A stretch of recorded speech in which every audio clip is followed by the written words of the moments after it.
This is Maisam Kazim.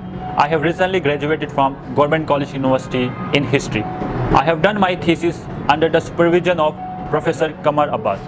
The topic of my thesis is the representation of Babar in colonial and post-colonial historiography. I have chosen this topic because representation often varies with time due to changes or distortions in history.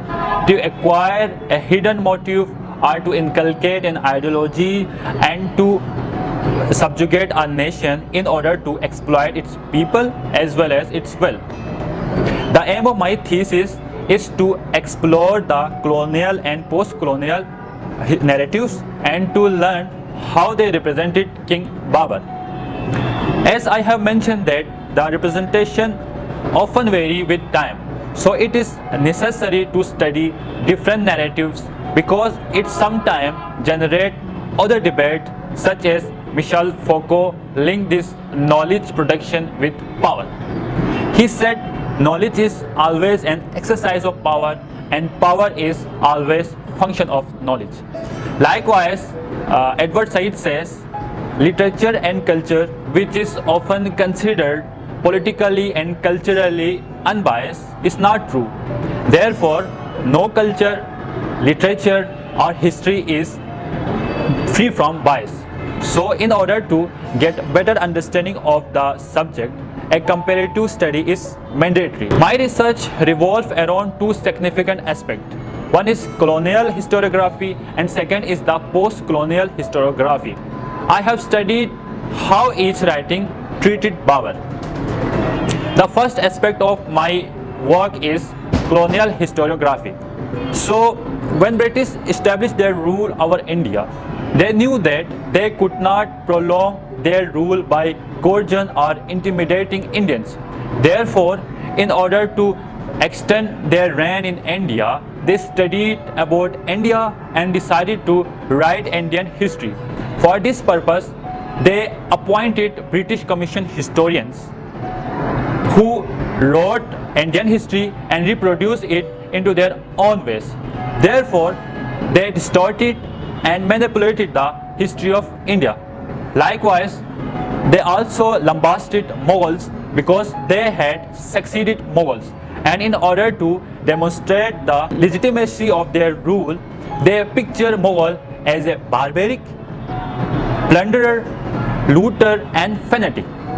In case of Babar, they talk more about his political and his war aspect.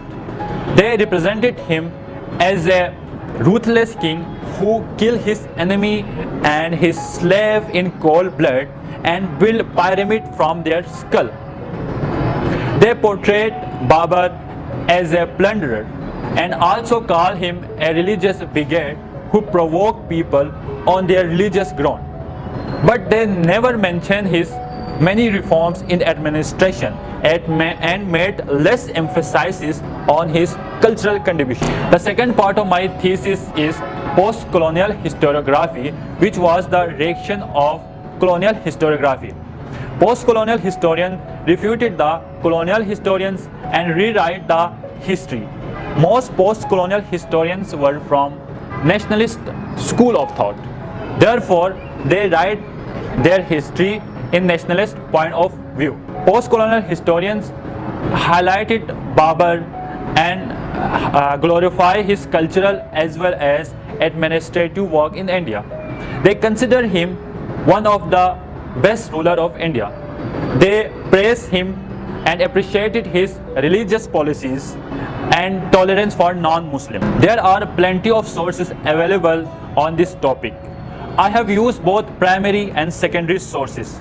The sources which I use for the propagation of my thesis are Babarnama, Gulbadan Begum's Humayunama, Haider Mirza's Tariq Rashidi, James Mill, Eliot and Dose, Wusle Haig, Muhibbul Hassan, I.H. Qureshi, Satish Chandra and so on. By studying colonial and post-colonial narratives, I came to know that Babar is represented differently in this writing.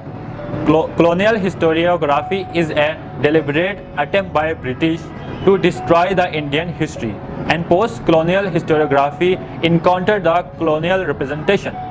and by comparative study we can evaluate the history and historical figure in better way.